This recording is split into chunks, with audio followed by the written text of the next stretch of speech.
اعوذ باللہ من الشیطان الرجیم بسم اللہ الرحمن الرحیم۔ امید کرتا ہوں آپ سب خیریت سے ہوں گے۔ عزیزان ایمان، خداوند متعال کا شکر کہ اس نے ہمیں یہ پیام رمضان، ماہ مبارک رمضان میں پروگرام آرگنائز کرنے کا موقع عنایت فرمایا، اور ہم ہر روز چاہے مختصر وقت کے لیے ہی صحیح روز آپ کی ملاقات ایک شخصیت سے کرواتے ہیں جامعہ علوم اسلامی کی۔ آج ہمارے ساتھ موجود ہیں جامعہ علوم اسلامی کے سینئر مدرس آغا ارشاد حسین جعفری صاحب۔ السلام علیکم۔ وعلیکم السلام ورحمۃ اللہ۔ طبیعت کیسی ہے جی؟ مزاج خیریت سے آپ کے؟ الحمدللہ۔ آغا صاحب، ہم سب سے پہلے تو آپ کا شکریہ ادا کرتے ہیں کہ آپ نے اپنی مصروفیات میں سے ایک وقت کا حصہ ہمارے لیے مختص فرمایا اور اس پیام رمضان کے لیے آپ نے وقت نکالا۔ قبلہ، جیسا کہ آپ کو معلوم ہے کہ ماہ مبارک رمضان ہے، اور ماہ مبارک رمضان ایسا مہینہ ہے کہ جس میں پروردگار عالم نے انسانوں پر روزے فرض کیے ہیں، اور یہ روزے نہ صرف امت محمدی پر فرض کیے ہیں بلکہ اس سے پہلے بھی لوگوں پر فرض کیے ہیں۔ تو یہ روزے کا فلسفہ جو ہے وہ کیا ہے، اس کو ذرا بیان فرمائیے۔ اعوذ باللہ من الشیطان الرجیم، بسم اللہ الرحمن الرحیم، الحمدللہ رب العالمین والصلاة والسلام علی رسولہ الکریم وآلہ الطیبین الطاہرین المعصومین واللعنۃ الدائمۃ علی اعدائہم اجمعین، اما بعد، فقد قال اللہ تبارک و تعالی فی محکم کتابہ، بسم اللہ الرحمن الرحیم، یا ایہا الذین آمنوا کتب علیکم الصیام کما کتب علی الذین من قبلکم لعلکم تتقون۔ قرآن کریم میں پروردگار روزے کا جہاں روزے کے فرض ہونے کے حکم کو بیان فرمایا ہے، وہیں پر روزے کے فلسفے اور علت کو بھی بیان فرمایا ہے۔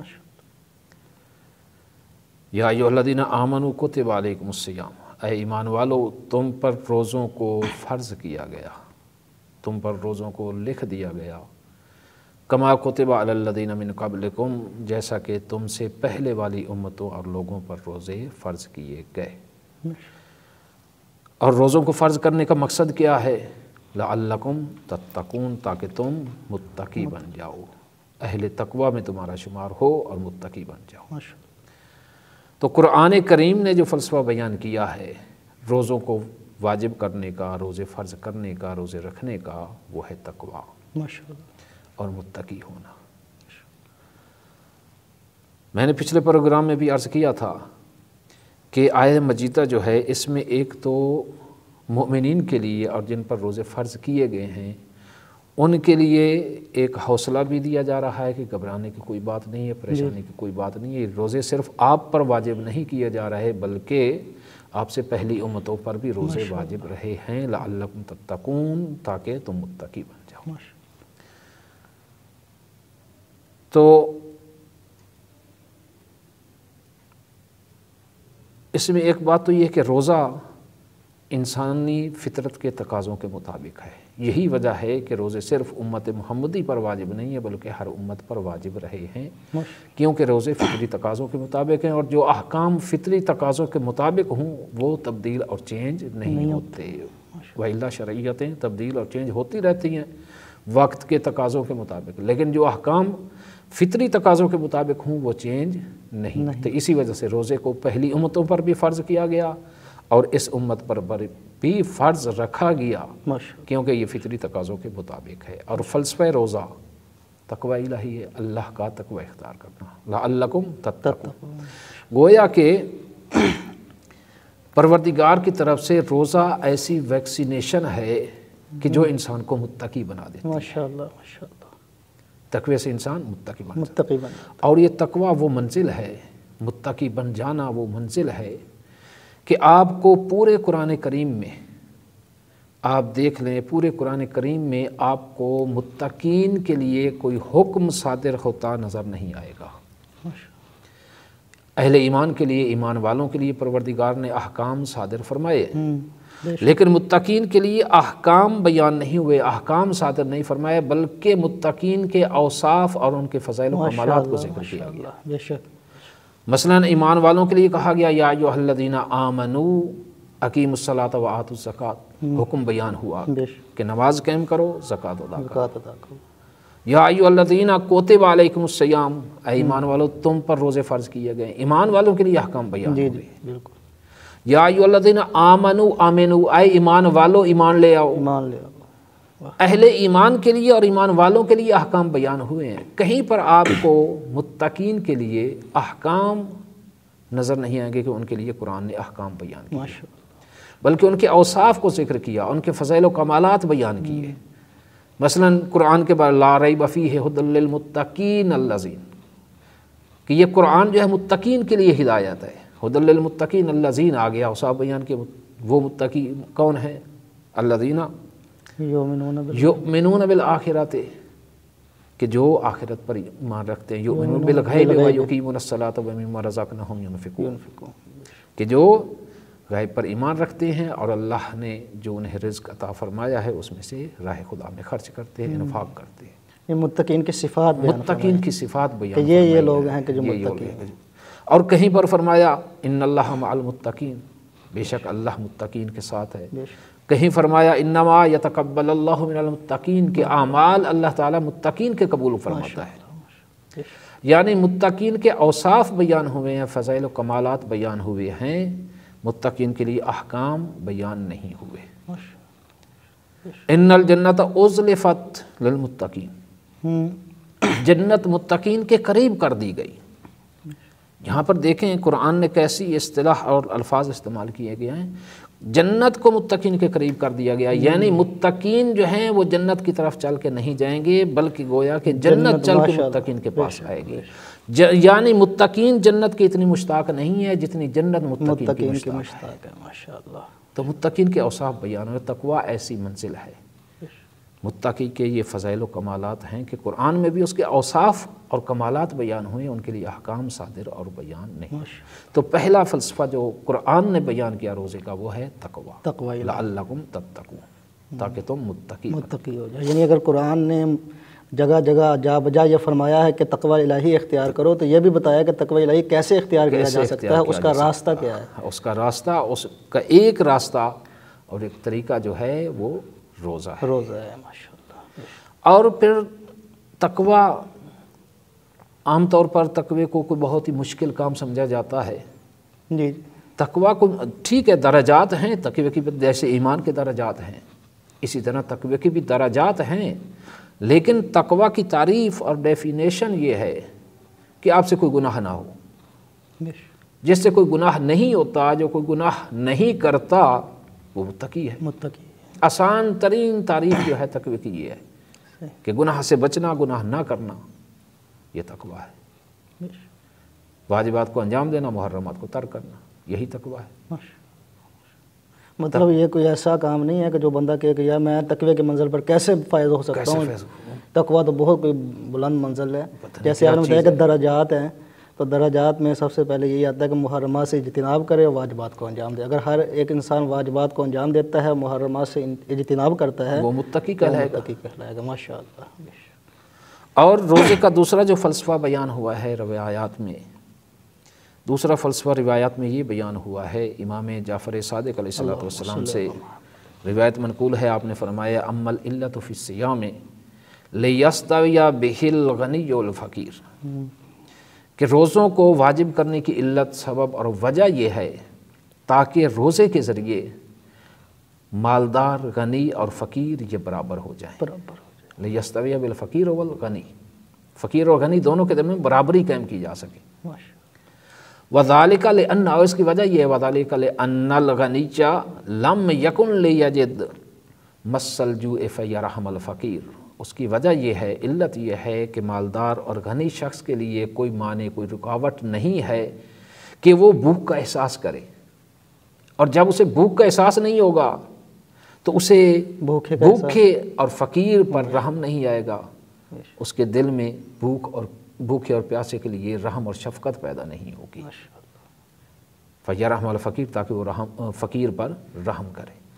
یعنی مساوات بھی اور رحم بھی، ہاں، دونوں کہہ سکتے ہیں کہ مساوات بھی ہے، مساوات برابر ہو جائے۔ مقصد مساوات ہے اس لیے کہ غنی تو غنی ہے، غنی تو غنی، ٹھیک ہے نا۔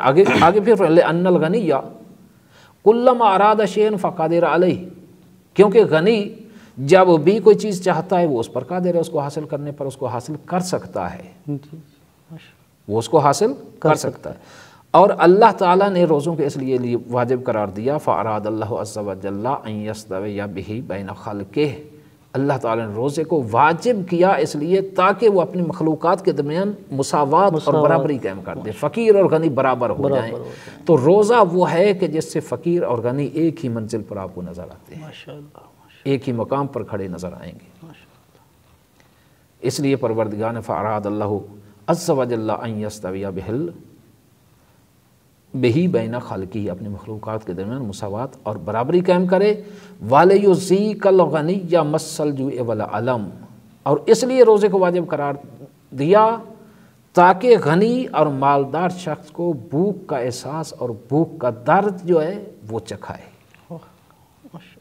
جب غنی اور فقیر شخص بھوک کا احساس اس کے اندر ہوگا، بھوک کا مزہ چکھے گا، لِيَرِقَّ عَلَى الضَّعِيفِ وَيَرْحَمَ الْجَائِعَ، پھر اس کے دل جو ہے وہ کمزور اور بھوکے کے لیے نرم ہوگا، ماشاءاللہ، اس کے دل میں بھوکے کے لیے رحم پیدا ہوگا اور بھوکے کے حقوق کا خیال کرے گا، اس کے حقوق ادا کرے گا۔ ماشاءاللہ، یعنی اس کو اگر یوں بھی کہا جا سکتا ہے کہ روزہ جو ہے وہ انسان کو ظلم و زیادتی سے بچنے کا ایک راستہ فراہم کرتا ہے کہ معاشرے کے مستضعفین جو ہیں ان کے خیال رکھنے کا درس دیتا ہے، درس ایثار دیتا ہے، ماشاءاللہ۔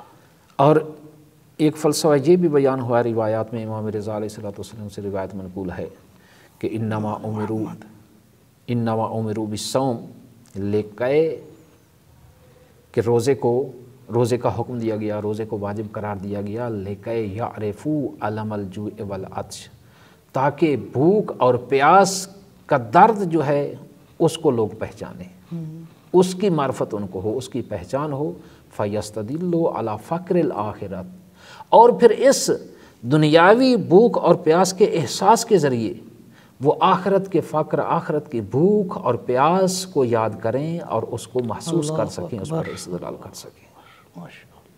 تو روزے کا ایک فلسفہ یہ ہے کہ روزہ آخرت کی یاد دلاتا ہے، اور آخرت کی یاد، موت کی یاد ایسی چیز ہے کہ جو انسان کو گمراہی سے بچاتی ہے، گمراہ نہیں ہونے دیتی، اور انسان کو اس کی خواہشات نفسانی سے بچاتی ہے، خواہشات نفسانی کی اتباع سے بچاتی ہے۔ پیغمبر اسلام صلی اللہ علیہ وآلہ وسلم سے روایت ہے کہ موت کو کثرت سے یاد کرنے کے ذریعے انسان کی خواہشات نفسانی جو ہیں وہ مرتی ہیں، انسان کی خواہشات نفسانی جو ہیں وہ کم ہوتی ہیں۔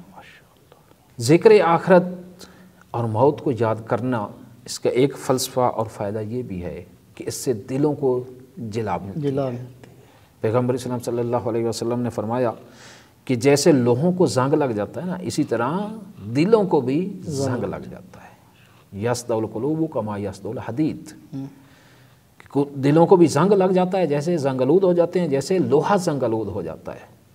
قیل یا رسول اللہ ما جلاؤہا، کسی نے پوچھا یا رسول اللہ پھر دلوں کو جلا اور ان کے زنگ صاف کرنے کا کیا طریقہ ہے، وہ کون سا کیمیکل ہے، کون سی چیز ہے کہ جس سے دلوں کا زنگ دور ہو۔ تو پیغمبر اسلام صلی اللہ علیہ وآلہ وسلم نے فرمایا قراءۃ القرآن و ذکر الموت، قرآن کریم کی تلاوت اور موت کو یاد کرنا، یہ دلوں کی جلا ہے اور دلوں کے زنگ کو دور کرتا ہے۔ اور یہ مہینہ جو ہے قرآن کی تلاوت، قرآن کی بہار کا مہینہ ہے۔ دعائے بارگاہ رب العزت میں کہ پروردگار ہمیں اس ماہ مبارک میں اپنے دلوں کے زنگ دور کرنے کی توفیق عطا فرمائے، اور ہمیں متقین میں سے قرار دے، اور ہمیں تقوی کی منزل پر فیض ہونے کی توفیق عطا فرمائے۔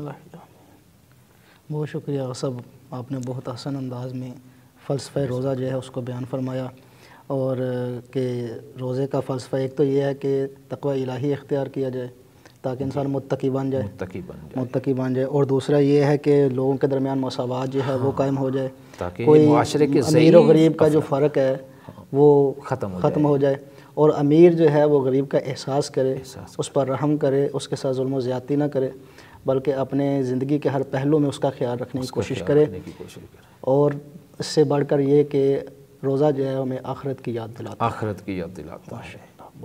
اور یہ یاد آخرت دیکھیں، ہم بہت بڑے بڑے پروگرام کرتے ہیں وعظ و نصیحت کے لیے، اپنی نصیحت، لوگوں کی نصیحت کے لیے بڑے بڑے پروگرام کرتے ہیں، بڑے اخراجات کرتے ہیں، اور مولا متقیان فرماتے ہیں کفا بالموت واعظا، وعظ و نصیحت کے لیے بڑے بڑے پروگرام کرنے کی ضرورت نہیں ہے، وعظ و نصیحت کے لیے موت سے بڑھ کر کوئی واعظ نہیں۔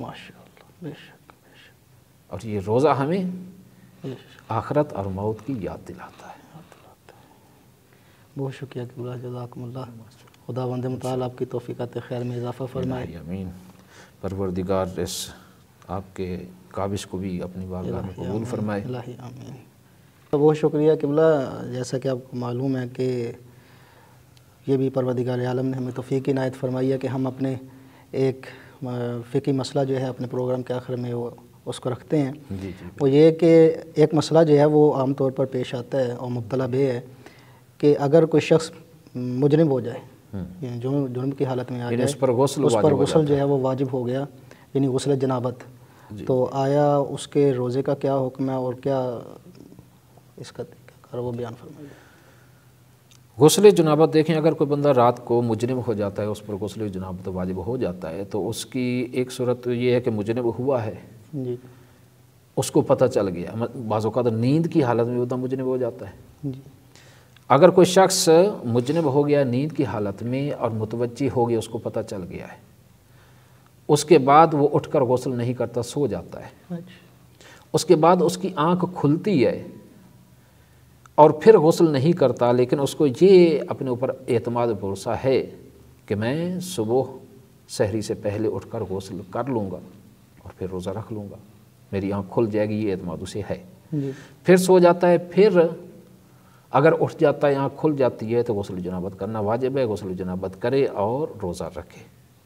لیکن اگر اس کی آنکھ نہیں کھلتی، ایک دفعہ آنکھ کھلی اور اسے پتہ بھی ہے، اعتماد ہے کہ میری آنکھ کھل جائے گی اور میں غسل کر لوں گا، پھر دوبارہ اس کی آنکھ نہیں کھلی حتیٰ کہ سحری کا وقت گزر گیا، طلوع فجر ہو گئی، اب وہ روزے کی نیت کرے گا، روزہ رکھنا اس پر واجب ہے، اس غسل جنابت کی وجہ سے اس کا روزہ باطل نہیں ہوگا، اس کا روزہ صحیح ہوگا۔ اور اگر وہ جان بوجھ کر غسل نہیں کرتا یا اس کو پتہ ہے کہ میری آنکھ نہیں کھلے گی پھر بھی سو جاتا ہے اور پھر اس کی آنکھ کھلتی ہے جب فجر طلوع ہو جاتی ہے، تو اب اس کا روزہ باطل ہے، اس دن کا وہ روزہ نہیں رکھے گا۔ نہیں رکھے گا مطلب یہ کہ اس کی قضا واجب ہوگی، اور اس دن کوئی ایسا کام بھی نہ کرے کہ جس سے روزہ باطل ہوتا ہے، مطلب کوئی ایسا کام بھی نہ کرے اور قضا بھی اس پر واجب ہوگی اس دن کے روزے کی۔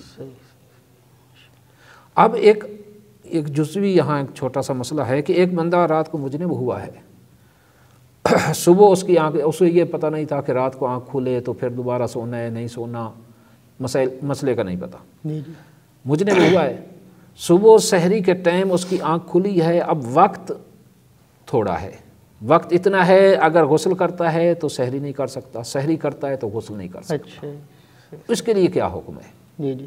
تو اس کے لیے ظاہر حکم یہ ہے کہ سحری کرنا واجب نہیں ہے، یعنی کھانا پینا واجب نہیں ہے، لیکن غسل جنابت کرنا واجب ہے، وہ غسل جنابت انجام دے، وقت بچے تو سحری کرے، وَإِلَّا بغیر سحری کے روزہ رکھنا اس کے اوپر پھر واجب ہو جائے گا۔